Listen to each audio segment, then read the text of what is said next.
तो आपको हम एक कहानी सुनाते हैं, अजनबी पर भरोसा।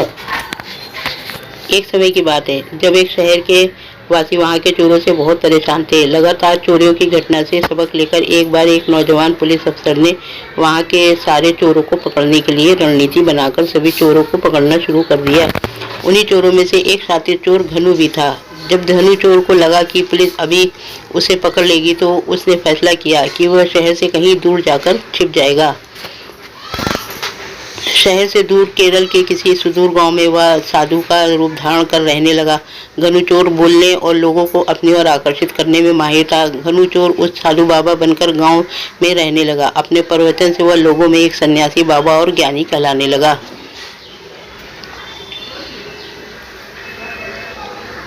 एक दिन उसके पास एक व्यापारी आया और घनु चोर यानी कि साधु बाबा के प्रवचन सुनकर बहुत प्रसन्न हुआ। व्यापारी दूसरे दिन फिर से साधु बाबा के पास बहुत सा सामान लेकर आया और बोला, बाबा मैं आपके पास अपनी एक समस्या लेकर आया हूँ, कृपया मेरी इस समस्या का निवारण करें। इतना कहने के बाद व्यापारी ने एक पोटली निकाली और साधु बाबा के हाथों में थमाकर बोला, बाबा आजकल चोरों का आतंक बहुत ज्यादा हो गया है, इसलिए कुछ समय के लिए ये सोने की पोटली आपके पास रख रहा हूँ। साधु ने यह सुनकर कहा कि चलो इस पोटली को किसी सुरक्षित स्थान पर रख देते हैं। उसके बाद दोनों ने एक बड़े पेड़ के नीचे उस पोटली को दबा दिया। अब सारी रात भर घनु चोर यानी कि बाबा उस पोटली के बारे में सोचता रहा कि यदि ये पूरा सोना मुझे मिल जाए तो वो शादी भी कर लेगा और पूरा जीवन बहुत ही अच्छा व्यतीत होगा। फिर घनु बाबा ने एक योजना तैयार की। वह पूरा सोने लेकर यहाँ से दूर चला जाएगा। उसके बाद वह सीधे उस व्यापारी के घर पहुंच गया। व्यापारी बाबा को देखकर बहुत ही खुश हुआ।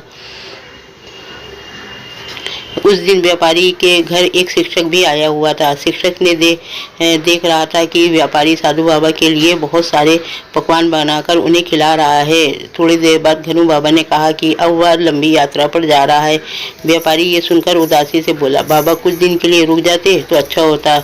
घनु बाबा ने सन्यासी की भांति कहा, भक्त साधुओं का एक ठिकाना नहीं होता, साधुओं का काम तो घूमकर संसार में ज्ञान बांटना होता है। इतना कहकर घनु बाबा वहाँ से चला जाता है। थोड़ी देर बाद घनु बाबा फिर से आता है। उसके बाद व्यापारी उसके वापस आने का कारण पूछता है। घनु बाबा कहता है कि गलती से मेरी धोती में तुम्हारे घर से एक घास का तिनका आ गया था, उसी तिनके को वापस लौटाने आया हूँ। उसके बाद घनु बाबा ये कहता है कि सच्चा साधु कभी किसी दूसरे की वस्तु नहीं लेते। इतना कहकर साधु वहाँ से चला जाता है। उसके बाद शिक्षक ने व्यापारी से पूछा, कौन थी ये साधु बाबा? फिर व्यापारी ने शिक्षक की अपने सोने की पोटली के बारे में बताया तो शिक्षक की सुनकर हंसने लगा। व्यापारी से बोला, तुम लुट गए।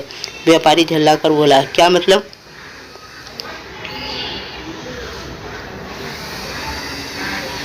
फिर शिक्षक ने कहा, कोई भी महात्मा अपनी तारीफ खुद नहीं करते, मगर ये व्यक्ति अपने और साधु बाबा होने की तारीफ कर रहा है। मगर यकीन नहीं तो खुद जाकर देख लो, वहाँ तुमने सोना दबाया है। शिक्षक ने कहा। मौके पर जाकर व्यापारी ने देखा वहाँ से सोना गायब है और रोने लगा। शिक्षक ने कहा, तुम उसका पीछा करो, मैं पुलिस को लेकर आता हूँ।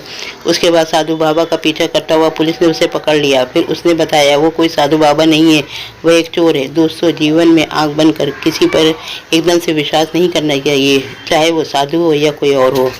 अगर आपको ये कहानी पसंद आई हो तो मेरे चैनल को सब्सक्राइब करें, लाइक करें, शेयर करें और अगली वीडियो के लिए बेल दबाएं।